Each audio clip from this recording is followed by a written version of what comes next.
hôpitaux s'occupent de toutes les pathologies du rein de l'enfant depuis le premier jour de vie jusqu'à 18 ans. Donc la première pathologie, c'est le syndrome néphrotique avec 80% de guérison.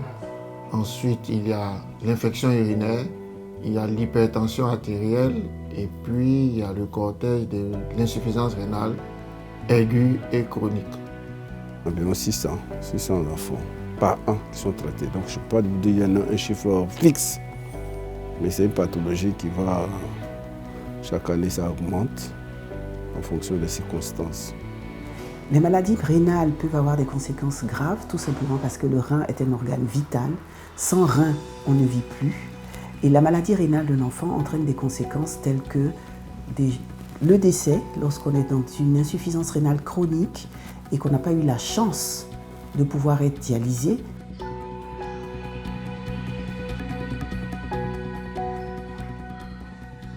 C'est difficile, c'est franchement difficile.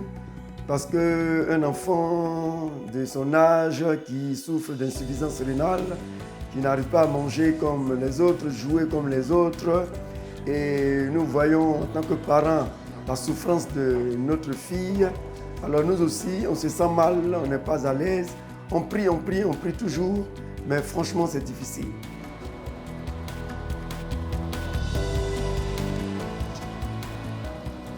La cible nous est venue en aide avec don de matériel pour pouvoir nous aider à améliorer la prise en charge, notamment un matériel de laboratoire pour faire des examens, un échographe pour permettre de faire des diagnostics de pathologies et puis un détecteur de veine.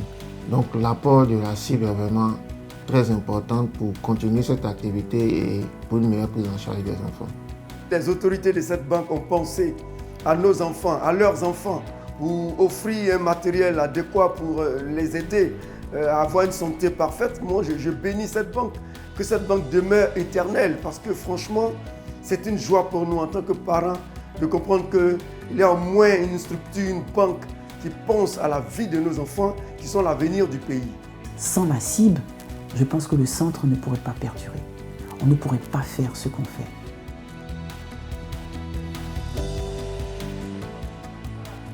Au fur et à mesure, je pense que tout le monde se rendra compte qu'on ne peut pas laisser un enfant malade du rein parce qu'il n'a pas les moyens.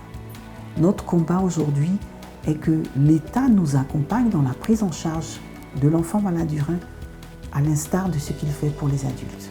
Je suis confiant parce que l'expérience a montré que beaucoup d'enfants guérissent de ces maladies rénales. Donc les parents n'ont pas à être désespérés. Comme dit l'adage, l'espoir fait vivre. Aujourd'hui, il y a le développement de la médecine. Si nous nous mobilisons ensemble pour chercher des moyens pour aider les médecins, je pense que nous viendrons à bout de ces pathologies rénales des enfants.